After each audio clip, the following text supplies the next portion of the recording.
still feel pretty aggrieved that I went from being a loud and vocal supporter of the transgender community to the greatest villain in the history of the transgender community within 24 hours. I don't really still understand why.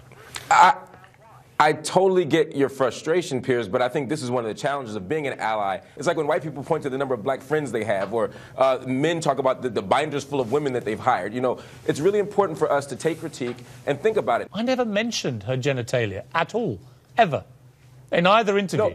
No, You're the first to mention it. I never mentioned it. Well, when you say... Well, no, you alluded to it when you talk about, if you talk about surgery and when you talk about saying a boy until 18, it implies that her womanhood is attached to surgery. She was a boy. That's a very dangerous point. She was a boy. Okay. No, but that's not... Ben Ferguson. Piers. Trans identity does not hinge upon surgery. You can have a penis and still be a woman, a trans woman. That's the point. Okay. Let's deal with... Isn't the key. All right, Ben Ferguson. Yeah. All right, let's deal with her facts here.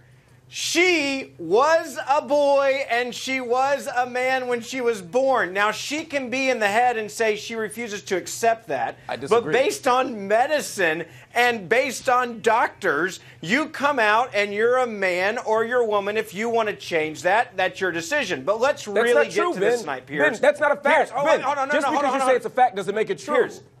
But it's not a fact. Okay, you can disagree with it. But doctors and science agree with me on this one. Now, let me get to the real core here. No, actually, doctors and science have nothing to do with male. Let me finish. Doctors and science have nothing to do with gender. That's sex. What I would point out is that there are lots of beautiful black women in the world, lots in this building at this very moment, and they are not sitting in a one-on-one interview with Piers Morgan during prime time on CNN. She was here to discuss the fact that she was born one gender, or one sex, as Marc would like to say, went through surgery, went through a psychological process, but also a physical process to become a female. Right, Amy, and we can debate whether or not that is superficial or whether or not that is something deeply ingrained.